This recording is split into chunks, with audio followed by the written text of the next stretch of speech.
보라, 내가 새 일을 행하리니 이제 나타낼 것이라. 너희가 그것을 알지 못하겠느냐? 보라, 내가 만물을 새롭게 하노라. 이 말은 신실하고 참되니 기록하라. 이루었도다. 나는 알파와 오메가요 처음과 마지막이라. 아멘.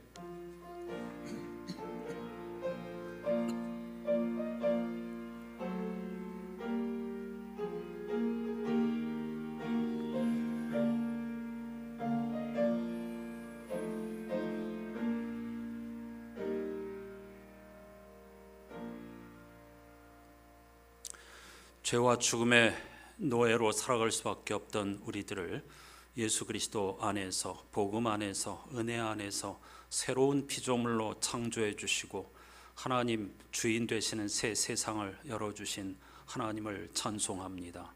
또 한 번 맞이하는 사순절 마지막 주간, 고난주간, 종려주일에 하나님께서는 예수 그리스도의 십자가가, 그 수치, 그 부끄러움, 그 말도 안 되는 죽음이 하나님의 완전한 지혜요 완전한 능력이라고 하셨습니다.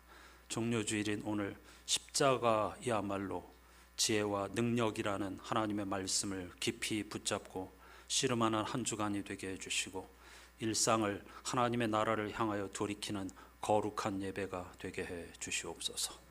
예수 그리스도의 이름으로 간절히 기원하옵나이다. 아멘.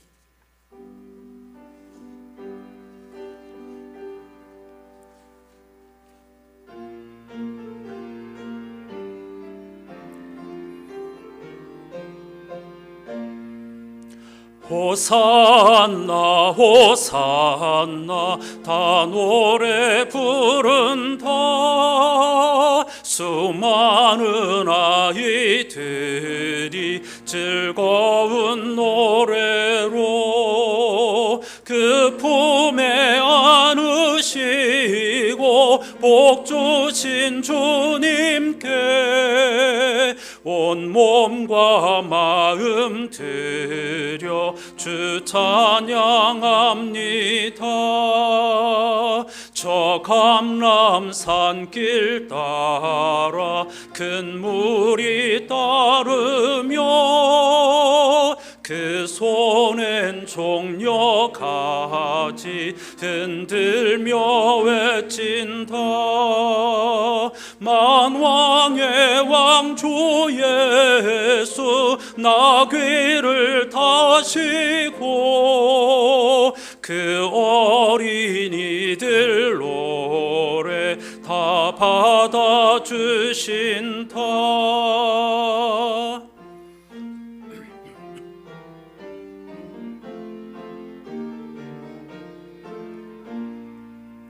호산나 그 옛 노래 우리도 부르자.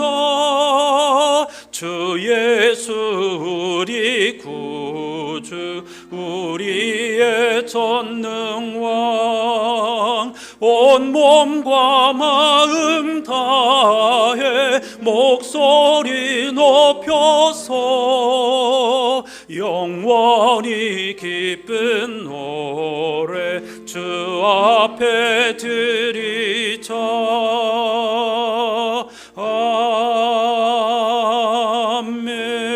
아멘.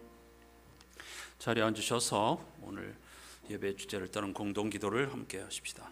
영원하신 하나님, 예수님은 자기를 비워 인간의 몸을 입고 이 땅에 오셔서 십자가에 달리기까지 고난을 받으셨습니다. 우리는 고난을 부정적으로 여기고 피하려 하지만 주님의 자기 비움과 고난이야말로 세상을 구원하는 길이요 영광을 받으시는 길이었습니다. 하오니 우리도 이기심과 두려움을 떨치고 주님을 따르게 하소서. 고난 받으신 어린 양께 기도하오니 우리의 삶과 신앙이 주님의 고난 위에서 피어난 것임을 잊지 않게 하소서. 위로와 무탈함만 바라지 않게 하시고 고난 없는 부활의 영광을 구하지 않게 하소서. 세상의 고난을 묵묵히 끌어안아 구원을 이루신 주님을 묵상하고 세상의 모든 고난받는 이웃들과 함께 진실하게 주님의 길을 따르게 하소서. 노동권을 지키기 위해 사투를 벌이는 이들과 함께 이동권, 교육권, 주거권을 위해 싸우는 장애인들과 함께 산불로 삶의 터전을 잃은 모든 사람과 동물, 존재들과 함께 혐오와 맞서 존재를 지키기 위해 싸우는 약자들과 함께 전쟁으로 고통받는 팔레스타인과 우크라이나 사람들과 함께 북한에 억눌린 동포들과 함께 세계 각지의 난민과 이주민들과 함께 공장식 축산으로 부활절에 오히려 더 고통받는 닭들과 함께 고통받는 이웃들의 고난에 동참하며 부활의 새벽으로 나아가게 하소서. 우리를 긍휼히 여기시는 예수 그리스도의 이름으로 기도합니다. 아멘. 세상 모두가 부끄러워하는 십자가가 하나님의 능력이요 하나님의 지혜라고 했습니다. 이 말씀을 묵상하면서 한 주간을 살아갈 수 있게 해달라고 다 같이 침묵으로 기도하십시다.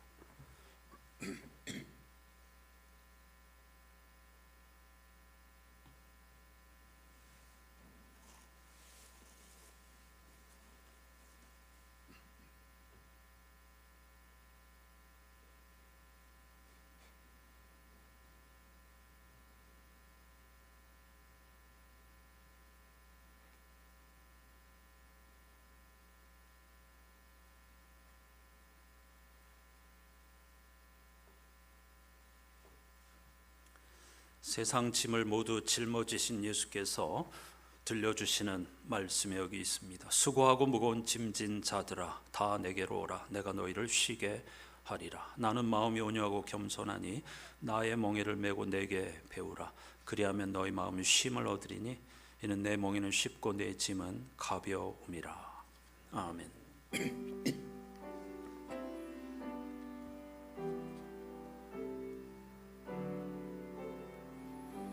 그리스도인들이 믿는 도리를 사도신경으로 힘차게 고백하십시다. 나는 전능하신 아버지 하나님 천지의 창조주를 믿습니다. 나는 그의 유일하신 아들 우리 주 예수 그리스도를 믿습니다. 그는 성령으로 잉태되어 동정녀 마리아에게서 나시고 본디오 빌라도에게 고난을 받아 십자가에 못 박혀 죽으시고 장사된 지 사흘 만에 죽은 자 가운데서 다시 살아나셨으며 하늘에 오르시어 전능하신 아버지 하나님 우편에 앉아 계시다가 거기로부터 살아있는 자와 죽은 자를 심판하러 오십니다. 나는 성령을 믿으며 거룩한 공교회와 성도의 교제와 죄를 용서받는 것과 몸의 부활과 영생을 믿습니다. 아멘. 종려주일 성시는 시편 31편입니다. 교독하시죠. 여호와여, 내가 고통 중에 있사오니 내게 은혜를 베푸소서. 내가 근심 때문에 눈과 영혼과 몸이 쇠하였나이다.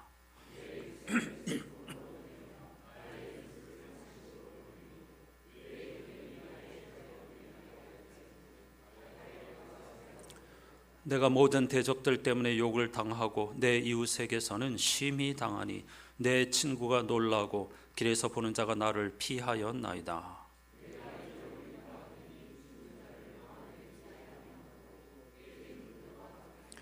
내가 무리의 비방을 들었으므로 사방이 두려움으로 감싸였나이다. 그들이 나를 치려고 함께 의논할 때에 내 생명을 빼앗기로 꾀하였나이다.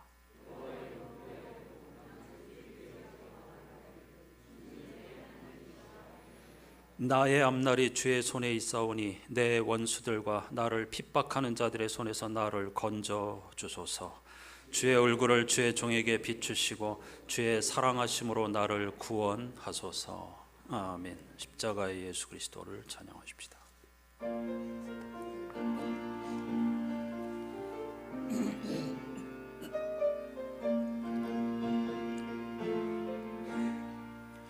영화로운 주 예수의 십자가를 생각하면 세상 부귀 모든 영화 분토만도 못하도다. 오 갈보리 오 갈보리 주 예수 나를 위하여 십자가에 못 박히신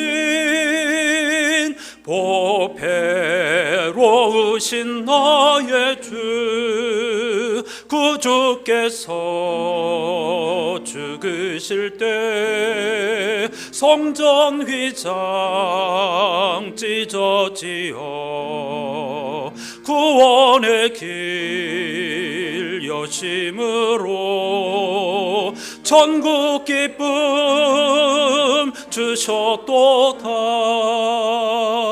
오 갈보리 오 갈보리 주 예수 나를 위하여 십자가에 못 박히신 보배로우신 나의 주 구주 예수 갈보리에 흘린 피와 물 가지고 나의 몸과 영혼까지 구속하여 주셨도다.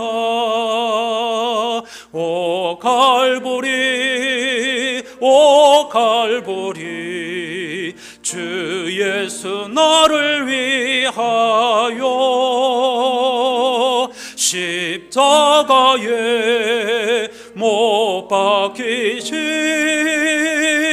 보배로우신 나의 주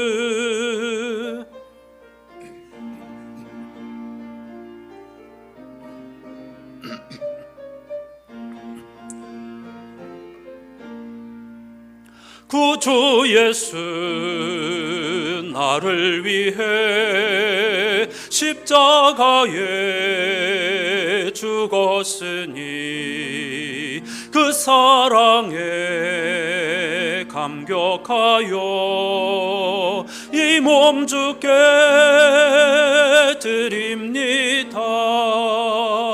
오 갈보리 오 갈보리 주 예수 나를 위하여 십자가에 못 박히신 보배로우신 나의 주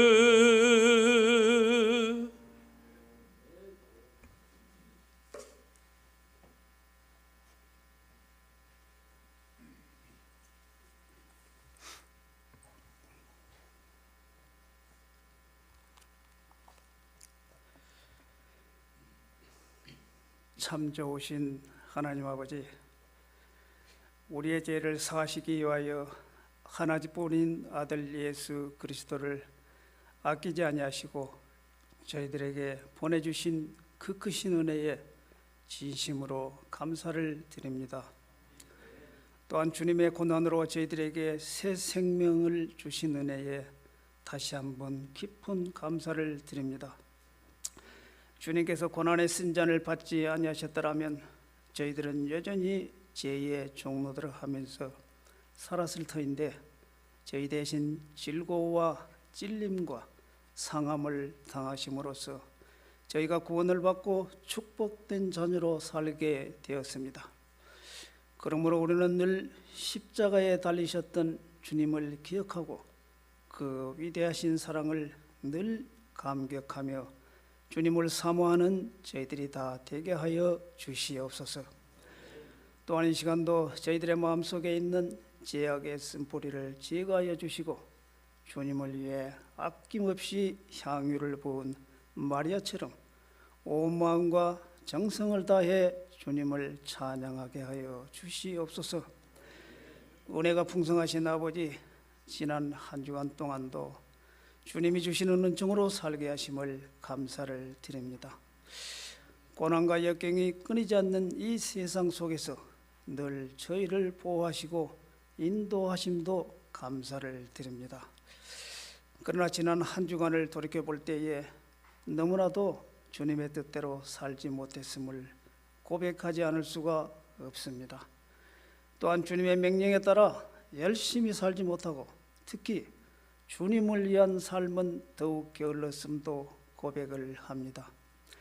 이 모든 죄를 사랑이 많으신 주님, 저희들을 용서하여 주시옵소서. 은혜와 자비가 풍성하신 하나님, 아직도 전쟁이 끊이지 않고 있는 온 세계 평화를 위해 기도합니다. 인간의 부질없는 욕심으로 인해 명분 없는 전쟁으로 수없이 많은 어린이와 노약자들이 희생을 당했습니다. 거룩하신 아버지, 이 명분 없는 전쟁을 끝내실 분은 오직 예수 그리스도밖에 없음을 믿습니다. 하루속히 이 전쟁이 끝나게 하시고 더 이상 힘없고 연약한 무고한 인명이 희생되지 않도록 주님 평화의 나라가 임하게 도와주시옵소서. 또한 얼마 전 미얀마 지진과 우리나라의 대형 산불로 인해 많은 인명 피해는 물론 평생을 읽어온 생활의 터전마저 하루아침에 모든 것을 잃고 화마가 핥히고 간 잿더미만 남은 채 학교와 체육관을 돌며 망연자실하고 있는 저들을 불쌍히 여겨 주셔서 하루속히 일어설 수 있도록 나라와 온 국민이 관심과 배려로 세임과 용기를 줄 수 있도록 주님 도와주시옵소서. 자비로우신 하나님, 종려주일 새끼 나귀를 타고 평화의 왕으로 오신 주님의 겸손을 우리 모두 배우게 하시고, 또한 우리 모두 십자가를 지고 주님을 따라가 생명의 부활에 이르게 하여 주시옵소서. 은혜가 풍성하신 아버지, 이 시간도 저희들은 빈손 들고 왔습니다. 빈 마음 가지고 왔습니다. 그러나 이 자리를 떠날 때에는 하나님의 은총과 능력의 말씀을 가지고 일어날 수 있게 하여 주시옵소서. 또한 우리 모두 이 시대에 꼭 필요한 자로 세워주시고 이 시대를 변화시키는 자들로 훈련시켜 주시옵소서. 하나님과 사람을 사랑하고 자연과 생명을 사랑하고 어린아이처럼 순수한 믿음으로 살게 하여 주시옵소서. 또한 우리 성도들이 그리스도의 형상을 담기를 간절히 원합니다. 실패한 자가 새 힘을 얻고 상처받은 자가 치유되며 낙심한 자가 소망을 발견하는 우리 안산교회가 되기를 간절히 원합니다. 모든 성도들이 그리스도 예수 안에서 풍성한 삶을 받아 누리며 성령의 큰 열매를 맺을 수 있도록 도와주시옵소서. 아버지의 거룩한 뜻이 하늘에서 이룬 것 같이 우리 교회를 통하여 풍성하게 이루어지게 하옵소서.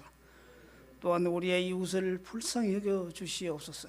이 시간도 질병으로 고통스러워하고 경제적으로 힘들어하며 가슴 졸이는 외롭고 소외된 주님의 백성들에게 주님의 한량없는 은혜를 베풀어 주시옵소서.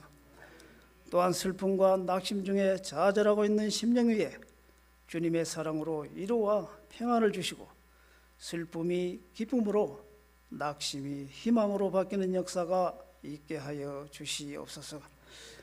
오늘도 예배를 돕는 손길들을 기억하시고 그들 심령 위에 뜨거운 성령으로 충만케 하시고 더 큰 믿음의 용사들로 거듭나게 하여 주시옵소서. 이 시간도 말씀 들고 단위에 서시는 목사님을 성령의 능력으로 붙으셔서 주님의 말씀을 듣고자 하는 모든 성도들에게 희망과 소망이 넘치는 말씀이 되게 하여 주시옵소서. 예배의 시종을 주님께 의탁하오며 우리를 죽음에서 생명으로 구원하신 예수 그리스도의 이름으로 간절히 기도드리옵나이다. 아멘.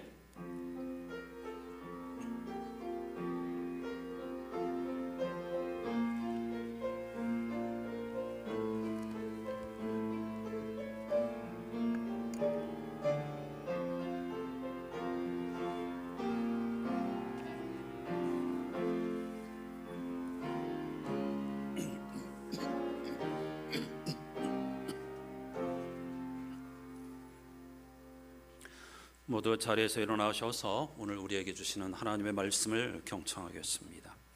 이번 주 성서일과표 복음서 본문은 누가복음 23장 1절부터 49절까지입니다. 그 가운데 일부를 메시지 성서로 읽겠습니다. 그럼에도 빌라도는 예수를 놓아주고 싶어서 다시 분명히 말했다. 그러나 그들은 계속 소리쳤다. 십자가에 못 박으시오. 그 자를 십자가에 못 박으시오. 빌라도가 세 번째로 나섰다. 그러나 무슨 제목 때문이요? 나는 이 사람한테서 죽일 만한 죄를 찾지 못했소. 조심하라고 경고해서 이 사람을 풀어주겠소. 그러나 무리는 고함을 치면서 예수를 십자가에 못 박으라고 막무가내로 우겼다. 결국 그들의 고함 소리가 빌라도의 말문을 막았다. 아멘. 자리에 앉으시기 바랍니다. 고난주간을 제하는 종려주일 함께 할 찬양은 핸델의 오라토리오 메시아 3부 가운데 포함되어 있는 죽임당하신 어린 양입니다.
요한계시록 기자가 결정적 생명 창조 구원 완성의 순간에 온 세상이 하나님을 보좌 절로 서고 찬양한다고 했는데, 아마 핸델이 그런 그림자를 생각하면서 이런 곡을 만들지 않았는가 생각됩니다.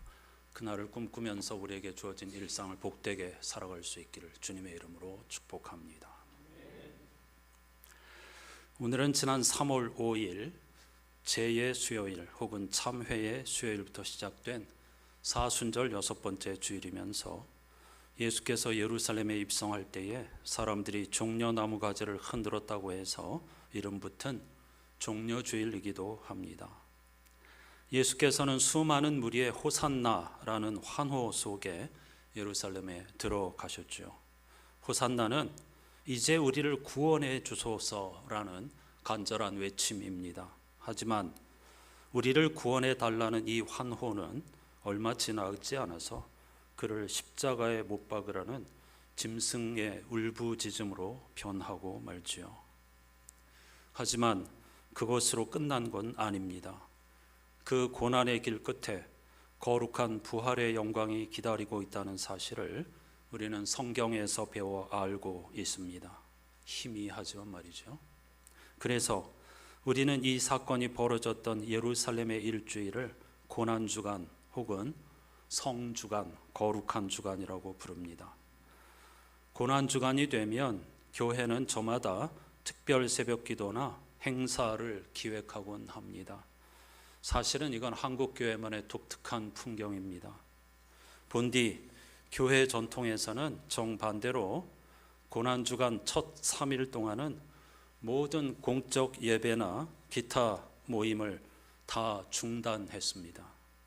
대신 성서 일과를 따라 교우들이 스스로 말씀을 깊게 묵상하고 하나님 앞에 홀로 나아가 기도하면서 자신이 살아온 삶을 다잡는 절제의 기간으로 삼았습니다. 고난주간의 첫 3일을 1년 중 가장 경건한 시간으로 살았던 것이죠. 이어서 후반부 3일은 성주간 가운데서도 거룩한 사흘로 불렀습니다. 그리스도의 순환과 죽음 그리고 부활의 사건이 이 사흘에 담겨 있습니다. 우리는 해마다 찾아오는 고난주간을 어떻게 맞이해야 할까요? 무엇보다 중요한 것은 우리의 자세입니다. 하나된 몸과 마음으로 예루살렘에 입성하시는 주님의 뒤를 따라 천천히 그리고 의미 있게 걸어가는 것이 중요하겠죠. 주님이 보여주신 겸손, 시련을 통과해 나아가는 경건한 용기, 하나님의 구원을 향한 꺾이지 않는 소망의 자세를 우리도 그대로 닮아가야 할 줄로 믿습니다. 그렇게 그분의 뒤를 따라가다 보면 그 길 끝에서 우리를 위해 준비된 영광의 부활을 맛보게 되겠죠. 아까 말씀드린 것처럼 이번 주 복음서 본문은 누가복음 23장 1절부터 49절까지입니다. 오늘은 교회 전통을 따라 예수께서 십자가에 처형당하신 날 그에게 어떤 일이 벌어졌는지를 누가복음 기자가 전하는 순서대로 함께 읽으면서 따라가 보겠습니다. 금요일 이른 아침부터 해지기 전까지 대략 9시간 동안 벌어진 이야기, 어떤 목회자의 설교보다 성서 기자의 전언을 그대로 읽는 것도 큰 울림이 있으리라 생각됩니다. 먼저 1절부터 7절까지 말씀을 세 번역으로 한 절씩 교독하겠습니다. 그들 온 무리가 일어나서 예수를 빌라도 앞으로 끌고 갔다.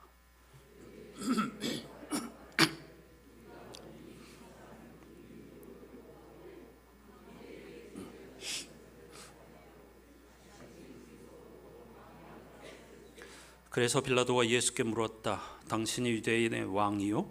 예수께서 빌라도에게 대답하셨다. 당신이 그렇게 말하고 있어.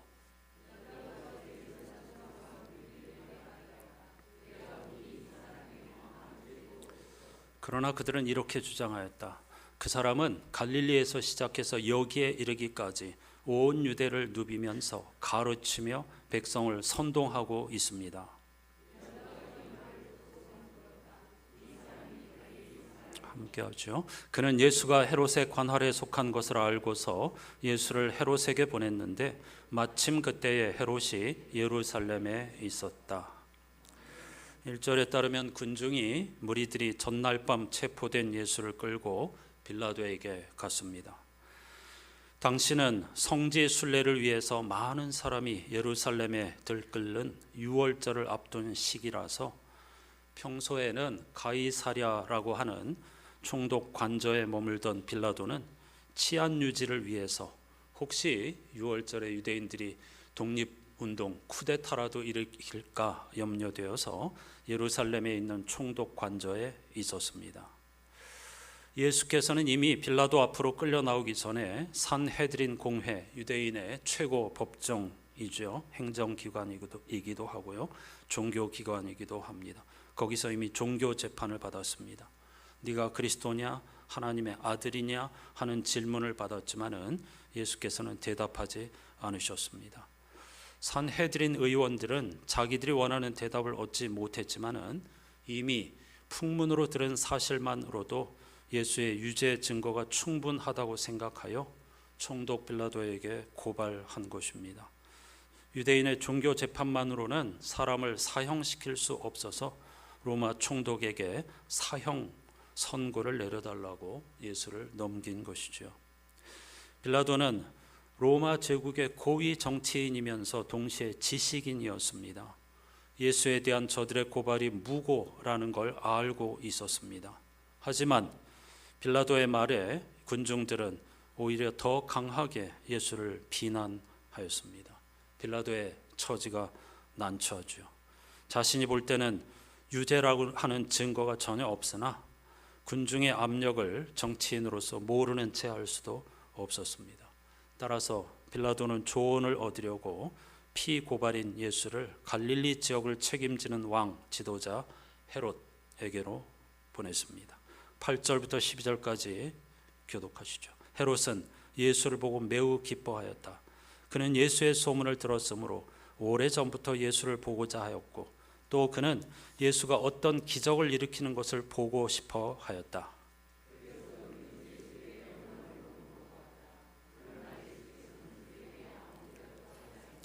그런데 대제사장들과 율법학자들이 곁에 서 있다가 예수를 맹렬하게 고발하였다.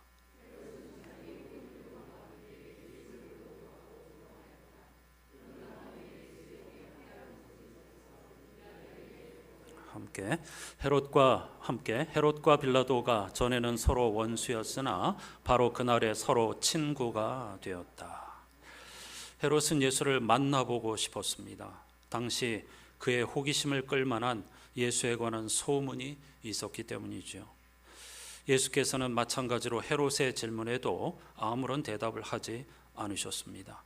대제사장들과 서기관들은 예수가 죄인이라고 하는 이유를 헤롯 앞에서 강변했고 헤롯과 군인들은 예수를 조롱하고 다시 빌라도에게로 돌려보냈죠. 13절에서 25절까지 오늘 우리가 집중하고 싶은 본문을 교독하겠습니다. 빌라도는 대제사장들과 지도자들과 백성을 불러 모아놓고서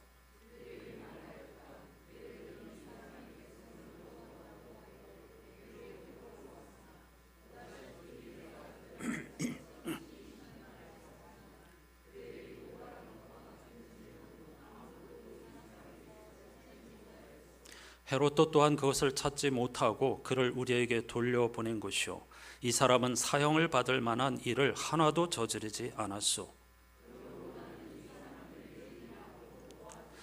그러나 그들이 일제히 소리질러 말하였다. 이 자를 없애고 바라바를 우리에게 놓아주시오.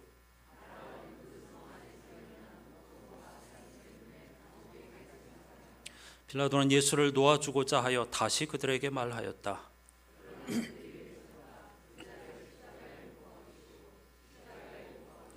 빌라도가 세 번째 그들에게 말하였다.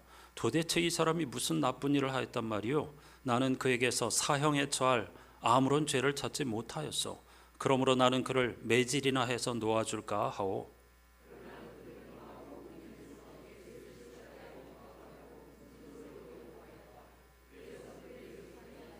마침내 빌라도는 그들의 요구대로 하기로 결정하였다.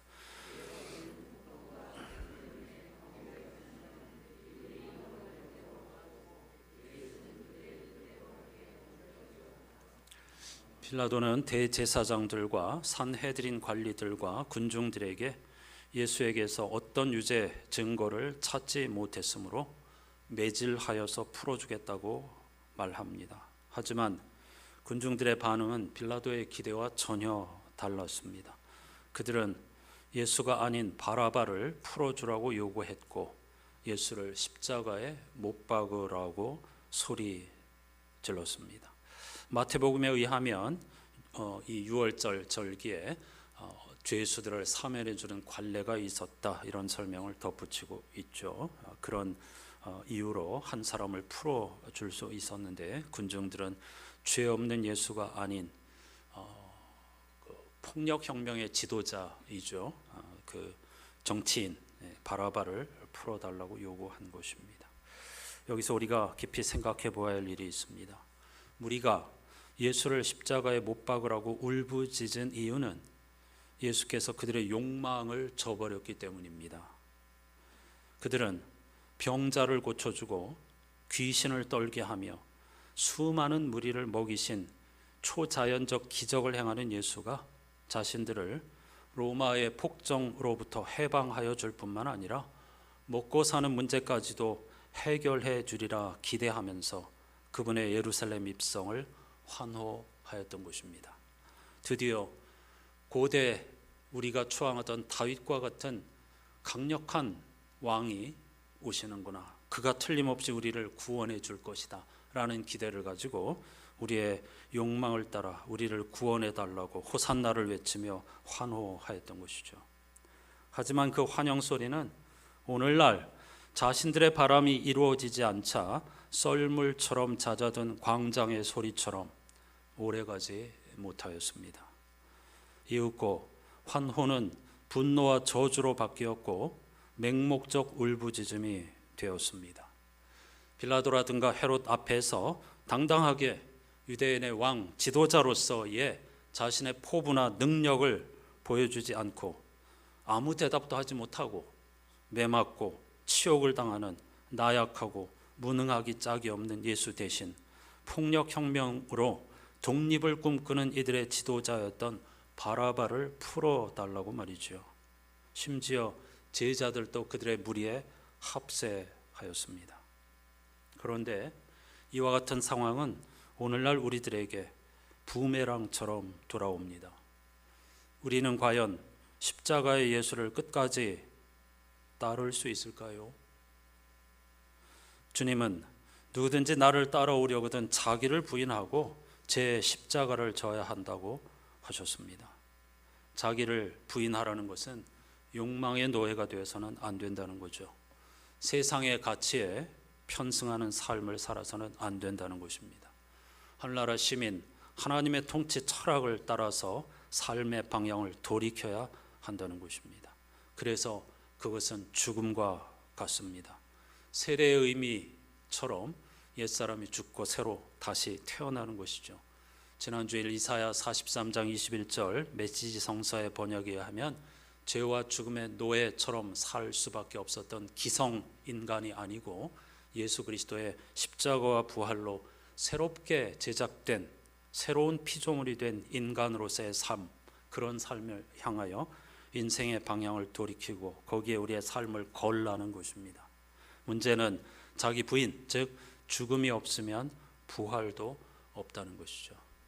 누가복음 기자가 소리가 이겼다, 매우 중요한 표현, 그들의 소리가 이겼다.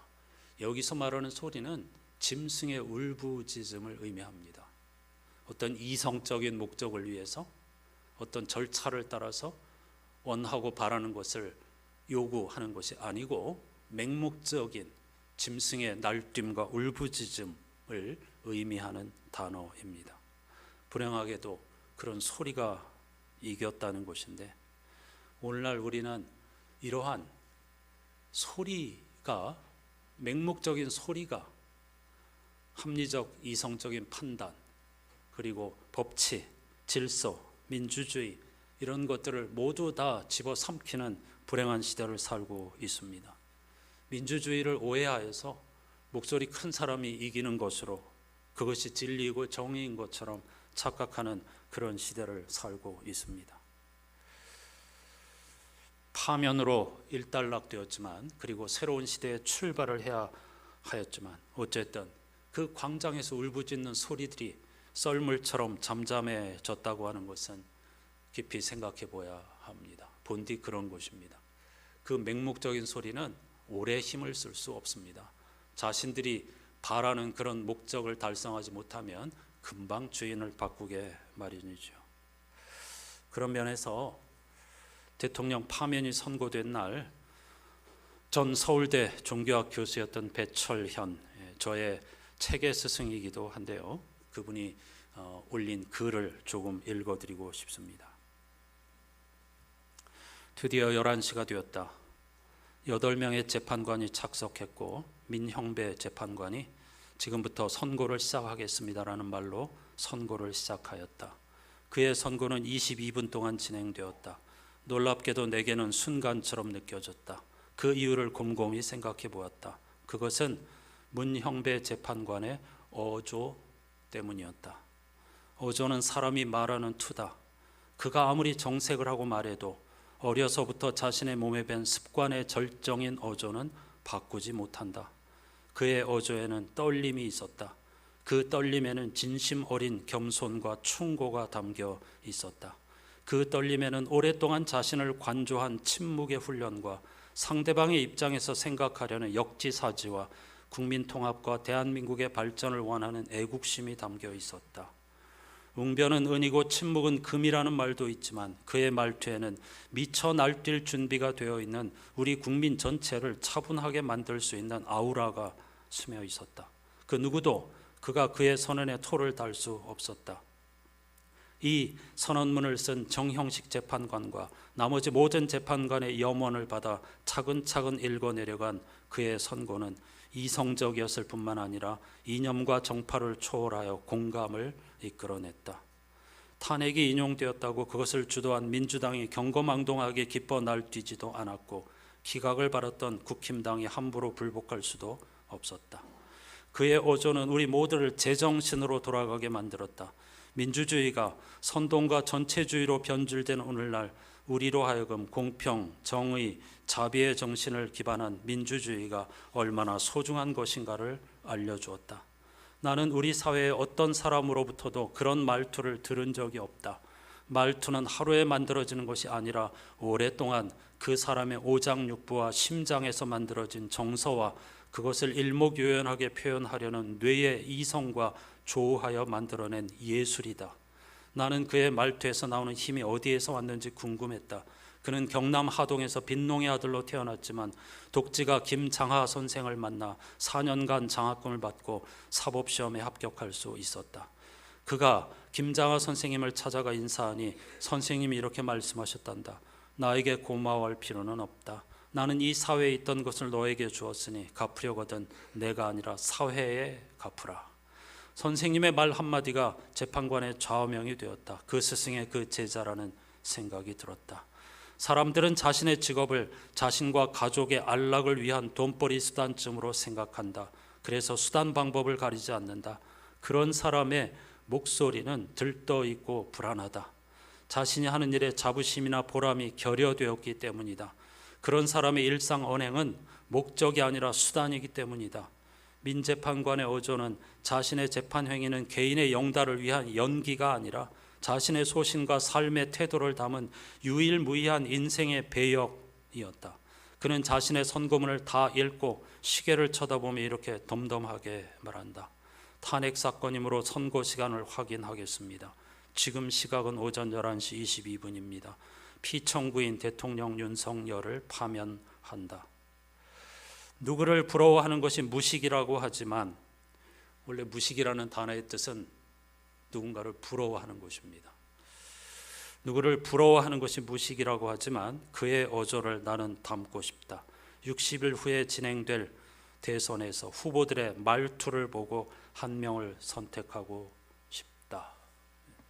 여러분과 함께 나누고 싶은 이야기였습니다. 하이데거라고 하는 철학자는 언어는 존재의 집이라고 했습니다. 그가 어떤 말을 사용하는지, 그가 어떤 어투를 사용하는지에 그의 삶과 철학, 사상 모든 것이 다 담겨 있다는 뜻이죠. 목소리 큰 사람이 이긴다고 하죠, 흔히. 정말 그럴까요? 우리 자신도 깊이 우리의 어투를 돌아보아야 하겠고, 정말 배철현 선생의 말처럼 다가오는 대통령 선거에서 진정 어떤 정파라든가 지역이라든가 이런 걸 떠나서 한 사람의 그리스도인으로서 어떤 인간의 후보자들의 진정성과 그가 살아온 삶의 과정을 통해서 우리나라와 민족을 위한 일꾼을 선택하는데 우리의 몫을 행사해야 할 줄로 믿습니다. 26절에서 43절까지를 교독하십시다. 그들이 예수를 끌고 가다가 들에서 오는 시몬이라는 한 구레네 사람을 붙들어서 그에게 십자가를 지우고 예수의 뒤를 따라가게 하였다.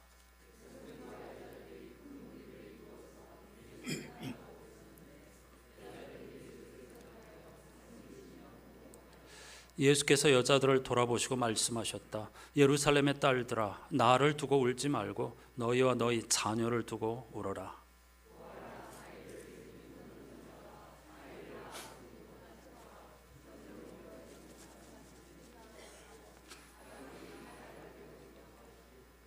그때에 사람들이 산에다 대고 우리 위에 무너져 내려라 하며 언덕에다 대고 우리를 덮어버려라 하고 말할 것이다.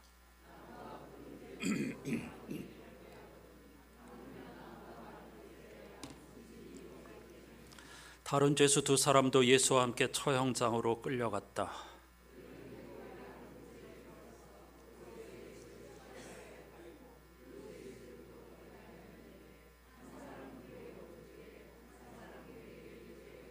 그때 예수께서 말씀하셨다. 아버지, 저 사람들을 용서하여 주십시오. 저 사람들은 자기네가 무슨 일을 하는지를 알지 못합니다. 그들은 제비를 뽑아서 예수의 옷을 나누어 가졌다.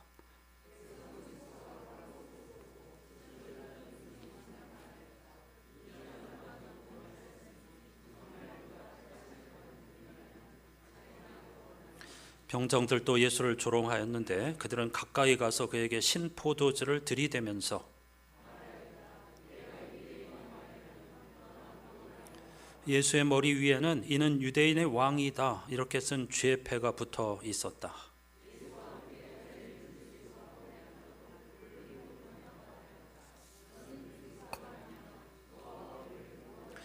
그러나 다른 하나는 그를 꾸짖으며 말하였다. 똑같은 처형을 받고 있는 주제에 너는 하나님이 두렵지도 않으냐?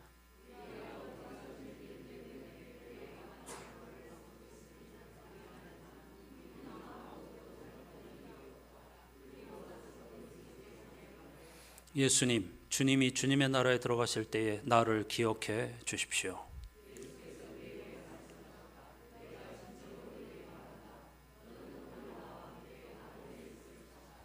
아멘. 빌라도는 결국 무리들의 압박 소리를 버텨내지 못하고 예수에게 십자가 처형을 선고했습니다. 그리고 몇 가지 에피소드가 등장하죠. 십자가에 못 박힌 예수께서는 다음과 같은 기도를 드렸습니다. 아버지, 저들을 용서해 주십시오. 저들이 하는 일을 알지 못하기 때문입니다. 여기서 말하는 저들은 대제사장들과 서기관들을 비롯한 유대 고위 종교 지도자들과 로마 총독 빌라도와 지금 십자가 처형을 집행하는 군인들만이 아닙니다.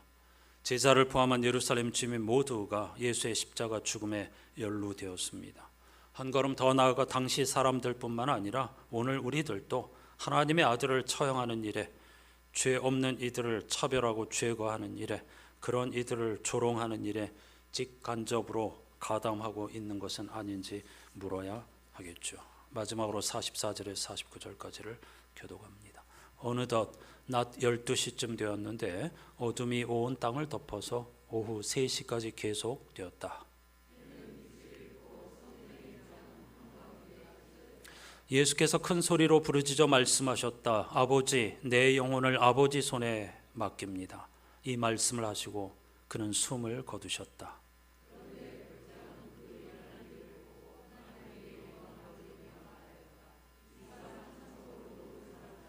구경하러 모여든 무리도 그 일어난 일을 보고 모두 가슴을 치면서 돌아갔다. 예수를 아는 사람들과 갈릴리에서부터 예수를 따라다닌 여자들은 다 멀찍이 서서 이 일을 지켜보았다. 정오쯤 해가 빛을 잃고 어둠이 임하는 현상이 오후 3시까지 이어졌습니다. 예수께서는 마지막으로 아버지, 내 영혼을 아버지 손에 맡깁니다 라고 기도한 후에 숨을 거두셨죠. 여러분, 표면적으로 볼 때 예수의 십자가 처형은 결코 구원의 능력이 아닙니다. 당시 사람들은 유대인이나 이방인이나를 불문하고 십자가의 죽음을 가장 수치스럽고 어리석은 일로 여겼습니다. 네가 그리스도라면 너부터 구원해 보아라 라는 비아냥에서 볼 수 있듯, 십자가에서 무기력하게 죽는 자가 무슨 하나님의 아들이며 인류를 구원할 그리스도가 될 수 있느냐는 반론입니다. 오늘날 우리들도 똑같이 생각하죠. 이런 세상에서 그들과 함께 살아가는 우리 그리스도인은 십자가에 달려서 죽은 하나님, 나사렛 예수가 우리의 구원자라는 사실을, 그리고 십자가가 하나님의 능력이며 하나님의 지혜라는 사실을 실제로 믿을 수 있는 건지, 그리고 그 길을 정말 끝까지 따라가고 싶은 건지, 그러기를 원하는지 질문하는 고난주간입니다.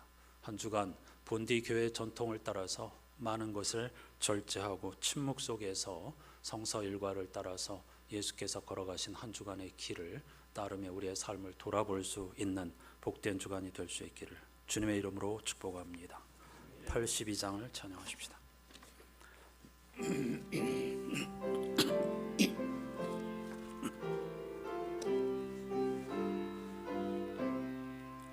성부의 어린 양이 죄지고 가시니 내 몸에 당한 형벌 다 대신하셨네. 내 죄가 추악하나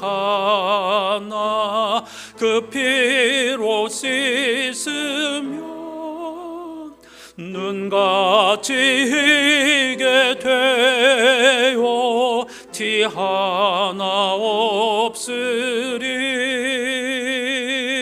내 죄를 회개할 때 용서해 주시고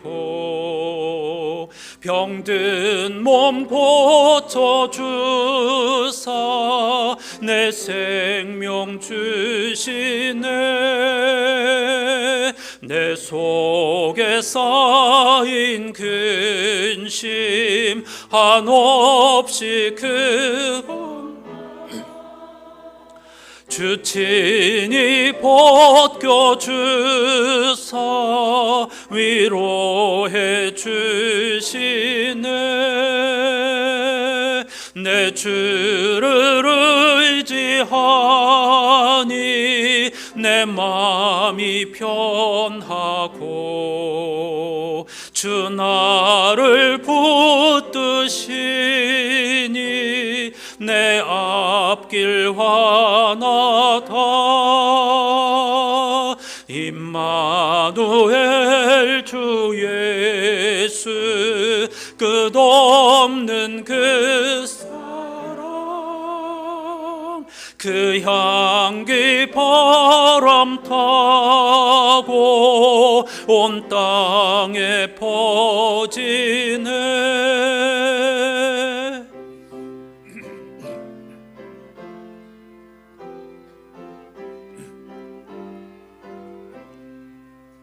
주 예수 본을 받아 온유한 마음과 겸손한 마음으로 섬기며 살리라. 나 주의 뒤를 따라 저 천국이 천사의 노래 따라 주 찬송하리라.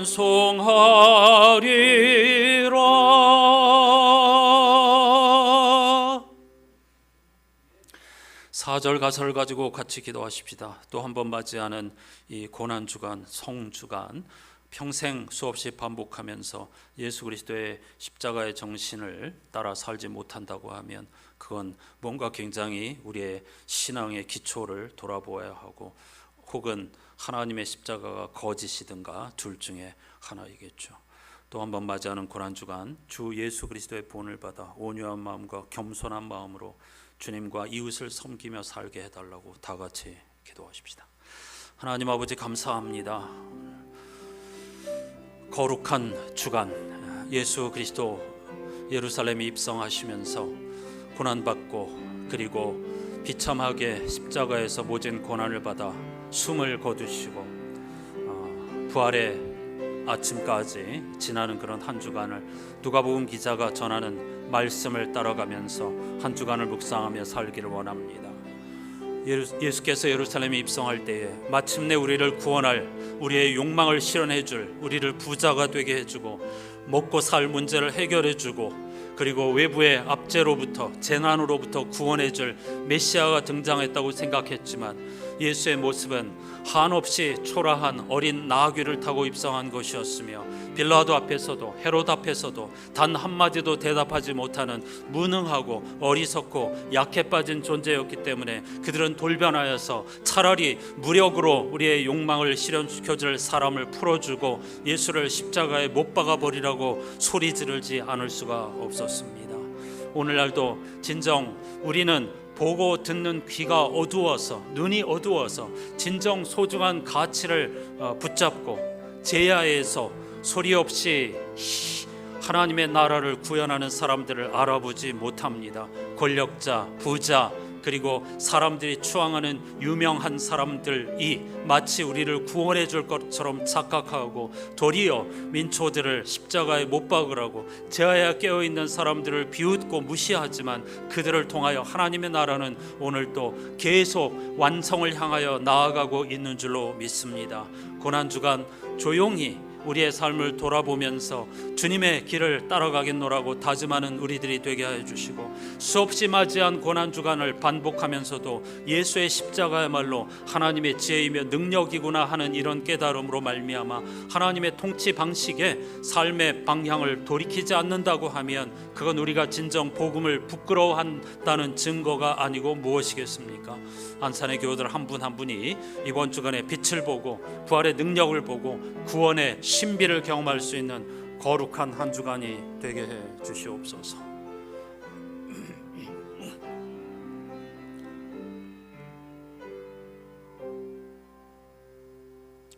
주님, 예수 그리스도께서 예루살렘에 입성하여 재판받고 십자가에 매달리고 그리고 마침내 다 이루었다, 아버지 내 영혼을 주님의 손에 맡겨드립니다 라고 숨을 거두신 장면 순간까지 누가복음 기자의 전언을 따라 읽어가면서 고난주간 종료주일 예배 함께 할 수 있게 해주시니 감사드립니다.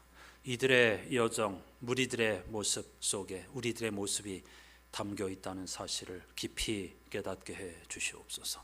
그런 환경이 계속 반복되고 있지만 우리는 과연 어떤 선택을 할 것인가? 눈에 보이는 우리의 먹고 사는 문제를 해결해 줄 지도자를 따를 것인가? 아니면 하나님의 통치 방식인 사랑과 희생과 용서와 관용과 은총의 통치 방식을 따를 것인가? 이 선택 앞에서 우리는 언제나 머뭇거리고 그리고 다수 군중의 목소리 큰 쪽을 따라가기 쉽습니다. 우리를 긍휼히 여겨주시고 자비를 베풀어 주시옵소서. 보는 눈, 듣는 귀가 있게 해 주시옵소서.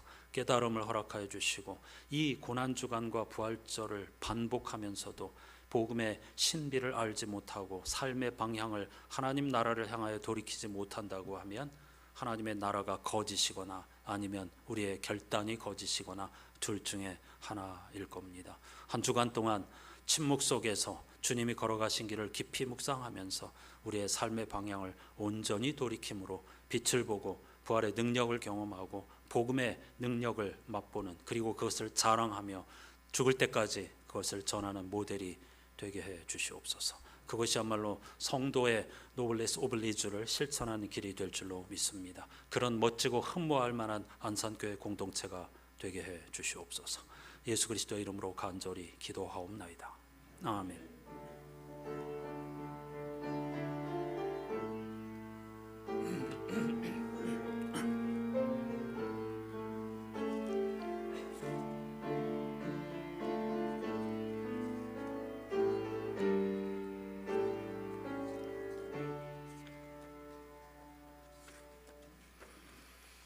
이렇게 인사하십시다. 예수 그리스도를 따라갑시다.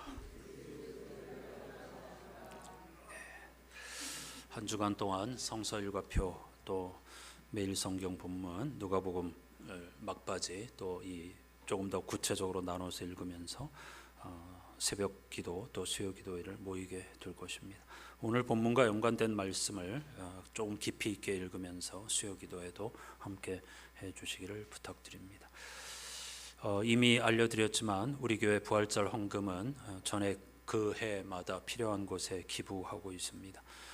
다음 주일 부활절 헌금은 경북 산불 피해자들과 미얀마 지진 피해자들 위해서 나누어서 전달하도록 하겠습니다. 기도해 주시고 마음을 모아 주시기를 부탁드립니다.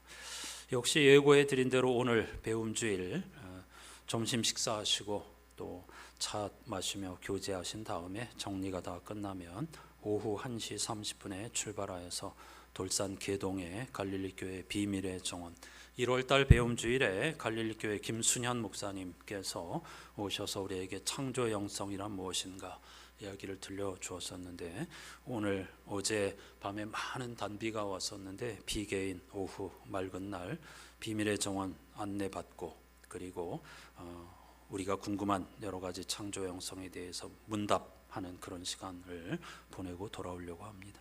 주소가 주보에 있고요.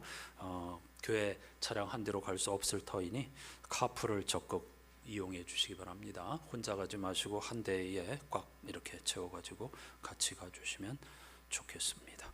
다 같이 자리에서 일어나셔서 찬양하십시다.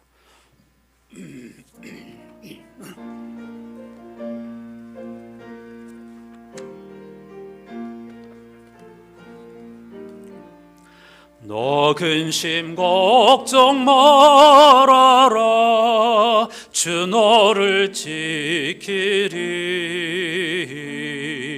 주 날개 밑에 거하라. 주 너를 지키리.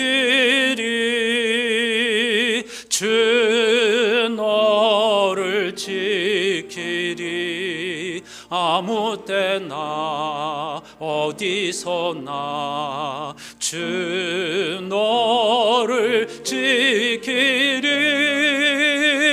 늘 지켜주시리. 주 너를 지키리. 아무 때나 어디서나 주 너를 지키리. 늘 지켜주시리.